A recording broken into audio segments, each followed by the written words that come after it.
السلام علیکم ورحمۃ اللہ وبرکاتہ۔ سورۃ الاعراف آیت نمبر 19۔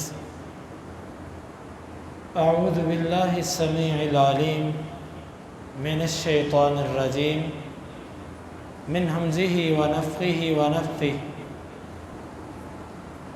ویا آدم، اور اے آدم، اسکن، آپ رہیے، انت، آپ، وزوجکا، اور آپ کی بیوی، الجنت، جنت میں،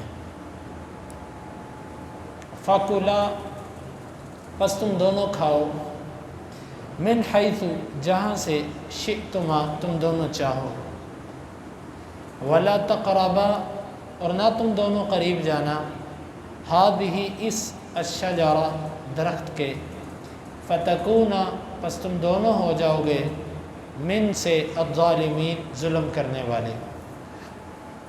فوسوسا،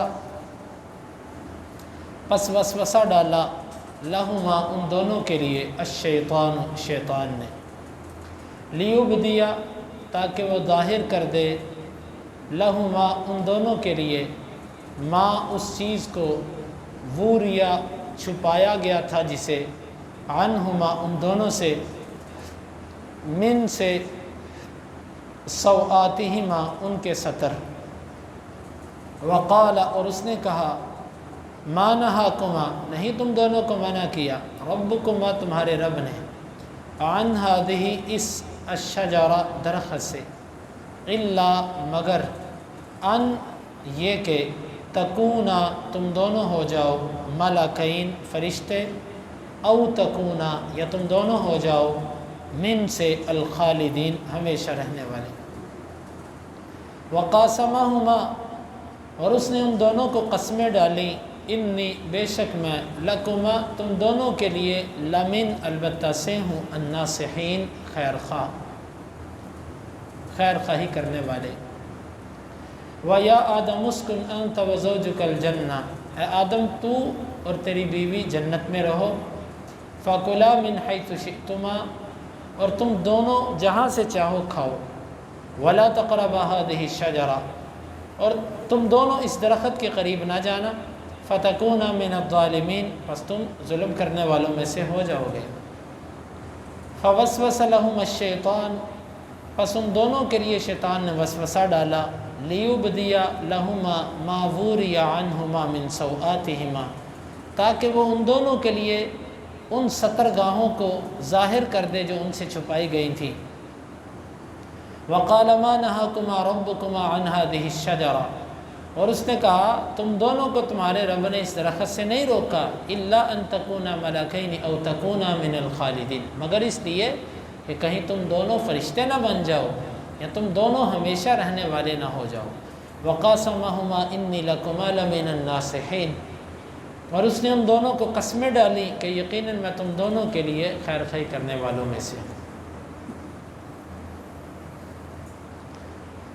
ابلیس کا معاملہ رفع دفع ہوا، ختم ہوا۔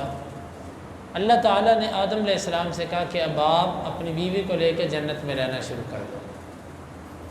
یہ جنت کون سی جنت تھی؟ یہ وہی جنت ہے جس کا اللہ تعالیٰ نے قرآن مجید میں ذکر کیا۔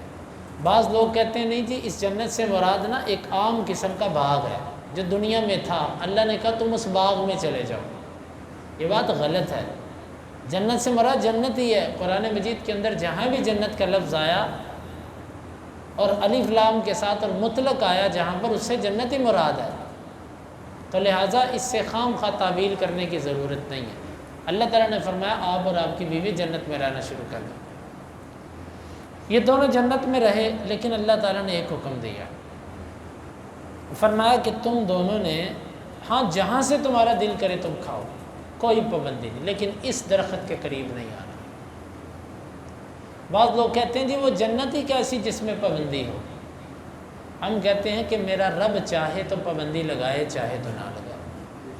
آپ کون ہوتے ہو اللہ پر یہ کہنے والے کہ تو نے ان درخت پر پابندی کیوں لگائی؟ رب ہے، اس کی مرضی۔ اللہ تعالیٰ نے فرمایا کہ اس درخت کے قریب نہیں جانا۔ وہ دونوں نے اس کی پابندی کی، اور ساتھ اللہ تعالیٰ نے فرمایا کہ اگر تم اس کے قریب گئے تو تم ظلم کرنے والوں میں سے ہو جاؤ گے، کیونکہ جو گناہ ہوتا ہے نا یہ ظلم ہوتا ہے، اور جب انسان گناہ کرتا ہے تو وہ ظلم کرتا ہے۔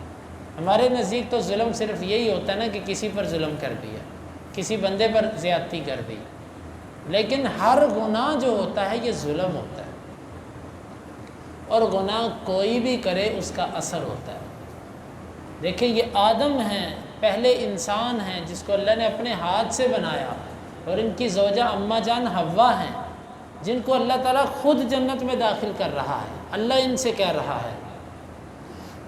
اس کے باوجود اللہ تعالیٰ نے فرمایا کہ اگر تم نے یہ کام کیا تو تم ظلم کرنے والوں میں سے ہو۔ معلوم ہوا کہ گناہ کوئی بھی کرے وہ گناہ ہی ہوتا ہے، اور گناہ کے اثرات ہوتے ہیں۔ آج لوگ کہتے ہیں نا جی وہ تو فلاں سید زادہ ہے، فلاں پیر صاحب ہے، فلاں ایسے ہیں، وہ تو جی ان کی خیر ہے۔ کیوں خیر ہے؟ جی فلاں درویش ہے، فلاں ملنگ ہے، اور جی وہ نماز نہیں پڑھتا، اور جی ان کی پڑھی پڑھائی ہے۔ اب سوچئے ایک گناہ جو گناہ ہے، اللہ تعالیٰ ایک نبی کو کہہ رہا ہے کہ اگر آپ نے کیا تو آپ ظلم کرنے والوں میں سے ہو جاؤ گے، تو ایک امتی اگر ایک گناہ کرے تو وہ گناہ کیوں نہیں؟ پیروں کے لیے غیر محرموں عورتوں کو دیکھنا جائز ہو گیا، ان سے بیعت لینا جائز ہو گیا، لوگوں کا مال ناجائز طریقے سے کھانا جائز ہو گیا۔ کہاں سے جائز ہوا؟ ظلم ظلم ہے، وہ کوئی بھی کرے۔ تو یہ اللہ تعالیٰ نے فرمایا کہ تم ظلم کرنے والوں میں سے ہو جاؤ۔ یہ بات کہی، جنت میں رہنے لگے۔ فوسوس لہم الشیطان، ان دونوں کو شیطان نے وسوسہ ڈالا۔ یہ وسوسہ کیسے ڈالا؟ ابلیس تو اللہ کے دربار سے نکال دیا گیا تھا، اس نے وسوسہ کیسے ڈالا؟ اس پر بھی مفسرین نے مختلف باتیں کی کہ جی وہ اصل میں وہ ایک سانپ تھا، وہ اس کے منہ میں بیٹھ کے اندر چلا گیا۔ کوئی کہتا ہے جی وہ خود سانپ بن کے اندر چلا گیا، کوئی کسی طرح۔ یہ سب باتیں فضول ہیں۔ اللہ تعالیٰ نے اس کے جنت میں داخل ہونے کا ذکر نہیں کیا، اللہ تعالیٰ نے وسوسے کا ذکر کیا، اور وسوسہ اللہ تعالیٰ نے اس کو یہ قوت دی ہے کہ وہ دور رہ کر بھی وسوسے ڈال سکتا ہے۔ اللہ تعالیٰ نے اس کے جنت میں داخل ہونے کا ذکر ہی نہیں کیا کہ وہ جنت میں گیا تھا۔ اگر تو جنت میں داخل ہوا ہو نا تو پھر ہم بحث کریں کہ جی شیطان جنت میں کیسے چلا گیا، کہیں ذکر ہی نہیں ہے۔ وسوسے کا ذکر ہے کہ وسوسہ ڈالا، اور وسوسہ تو وہ دور رہ کر بھی ڈال سکتا ہے۔ جس طرح کہ آپ اس کی ایک آسان سی مثال سمجھے، ایک موبائل کا ٹاور ہوتا ہے، وہ کتنی دور ہوتا ہے لیکن اس کے سگنل دور دور تک جا رہے ہوتے ہیں۔ اللہ رب العالمین نے اس ابلیس کو آزمانے کے لیے، بندوں کے امتحان کے لیے یہ طاقت دی ہے کہ دور رہ کر وسوسے ڈالے۔ اس لیے یہ سوچ کے جی وہ جنت میں کیسے وہ گیا ہی، کس نے کہا وہ جنت میں گیا؟ اس سے تو وسوسہ ڈالا، اور وسوسہ دور رہ کر بھی وہ ڈال سکتا ہے، اللہ نے اس کو یہ طاقت دی ہے۔ وسوسہ ڈالا، کس لیے ڈالا؟ لِيُبْدِيَ لَهُمَا مَا وُرِيَ عَنْهُمَا مِنْ سَوْآتِهِمَا، تاکہ ان کی شرم گاہوں کو ننگا کر دے۔ آدم علیہ السلام جب جنت میں تھے تو جنت کے اندر انسان قضائے حاجت نہیں کرتا، انسان کو ان چیزوں کی ضرورت نہیں ہوتی۔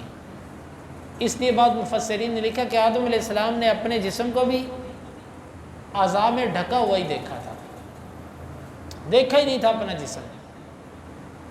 کیوں؟ لباس تھا جسم پہ، اور وہ لباس اترا ہی نہیں تھا، ضرورت ہی نہیں تھی نہ نہانے کی اور نہ قضائے حاجت کی۔ جب گناہ ابلیس نے یہ کروایا کہ اس نے کہا دانا کھا لو، اب یہ دانا کون سا تھا؟ اس پر بھی مفسرین نے بحثیں کی ہیں کہ یہ کون سا دانا تھا۔ اس کی کوئی ضرورت نہیں ہمیں جاننے کی، وہ کوئی بھی دانا ہو اللہ تعالیٰ کو پتہ، جو اللہ نے نہیں بیان کیا ہمیں کیا ضرورت ہے جاننے کی۔ جب وہ دانا کھا لیا تو لباس اتر گیا۔ گناہ کے اثرات ہوتے ہیں، جب انسان گناہ کرتا ہے نا تو اس کا اثر اس کے اوپر آتا ہے، بعض دفعہ اس کو محسوس ہوتا ہے اور بعض دفعہ نہیں۔ یہ مت سوچئے کہ گناہ کیا اور اس سے میری کچھ بھی نہیں ہوا، مجھے گناہ کا اثر ہوتا ہے۔ اور کچھ نہیں نا تو ایمان کی جو نور ہوتا ہے چہرے سے وہ چھن جاتا ہے، دل کے اندر ایمان کی جو روشنی ہوتی ہے نا وہ ڈوب جاتی ہے، ختم ہو جاتی ہے۔ یہ گناہ کے اثرات ہیں۔ پھر ایک وقت آتا ہے انسان اچھائی اور برائی میں فرق ہی نہیں کر سکتا، کیوں؟ اس کے پاس جو ایمان کی روشنی تھی، جس روشنی کے ذریعے اس نے اندھیروں میں چلنا تھا، وہ روشنی ختم ہو گئی، اب اس کا راستہ نہیں نظر آئے گا۔ اللہ تعالیٰ نے کہا کہ اس نے اس لیے کیا تاکہ ان کی شرمگاہوں کو ننگا کرے۔ آپ یہ بھی سوچیں کہ ابلیس کا پہلا حملہ انسان کے لباس پر تھا کہ اس کا لباس اتارو۔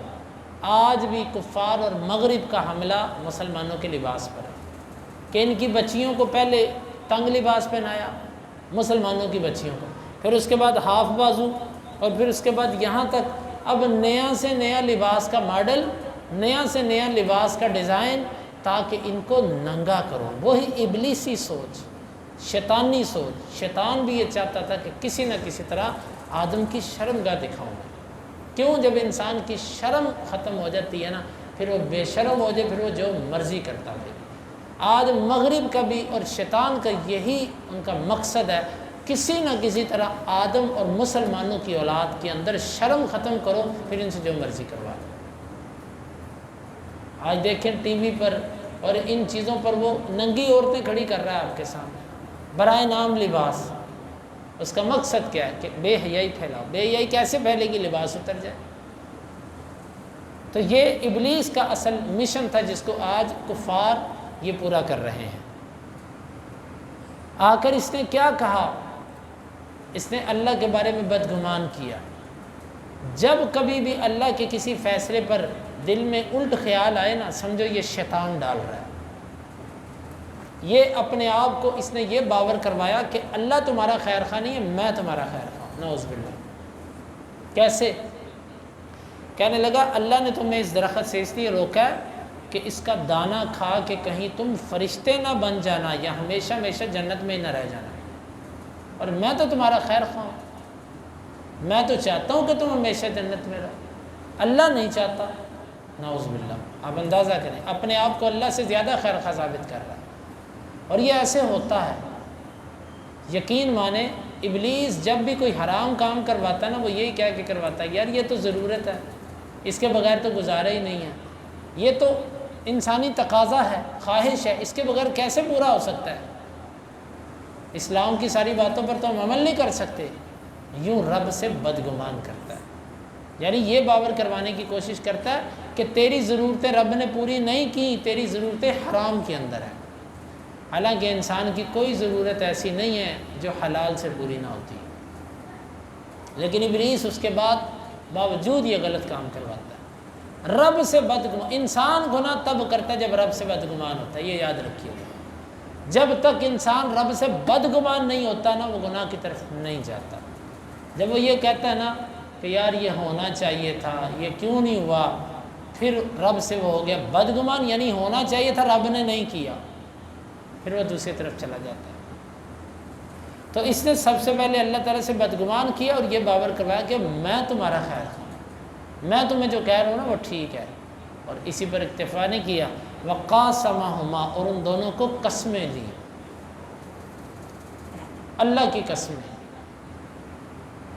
آدم علیہ السلام نے اس کی باتوں پر یقین کر لیا کہ اللہ کی قسم جھوٹی کون کھا سکتا ہے۔ آدم علیہ السلام اللہ کو پہچانتے تھے، کہا جب اللہ کی قسم کھا رہا تھا تو اللہ کے نام پہ جھوٹی قسم کون کھاتا ہے؟ یہ بات کہی آدم علیہ السلام کو، وہ بات اب رب العالمین کا جو فرمان تھا وہ ذہن پر غالب نہ رہا، اور دانہ کھا لیا۔ دانہ کھایا تو پھر آگے جو معاملہ وہ کل کے درس میں انشاءاللہ آئے گا۔ اور قسمیں ڈالی ان دونوں کو، انی لکما لمن الناصحین، میں تمہارا خیر خواہ ہوں۔ اللہ کی قسم آج بھی ابلیس جب گناہ کرواتا ہے نا، وہ یہ کہہ کے کرواتا ہے کہ میں تیرے لیے مخلص ہوں، یہ کام تیرے حق میں بہتر ہے، یہ جائز ہے کہ ناجائز ہے، چھوڑ اسلام کو، یہ تیرے لیے بہتر ہے، میں تجھے کہہ رہا ہوں۔ اس نے یہ کام کیا۔ اللہ رب العالمین نے اس واقعے کو ہمارے لیے بیان کیا تاکہ ہم دیکھ کر عبرت پکڑیں کہ وہ آدم جس نے اپنی آنکھوں سے جنت دیکھی اور جنت میں رہا اور رب العالمین کے ہاتھ سے بنا، رب سے ہم کلام ہوا، وہ ابلیس کے ہاتھوں دھوکہ کھا گیا۔ ہم اس کی اولاد کتنے کمزور ہیں، تو ہمیں تو بہت زیادہ رب العالمین سے مدد طلب کرنی چاہیے کہ اللہ تعالیٰ ہمیں اس ابلیس لعین سے دور رکھے۔ اللہ کا باقی انشاءاللہ یہ واقعہ کل چلے گا۔ اللہ تعالیٰ سے دعا ہے اللہ تعالیٰ اس کو سمجھنے کی توفیق عطا فرمائے۔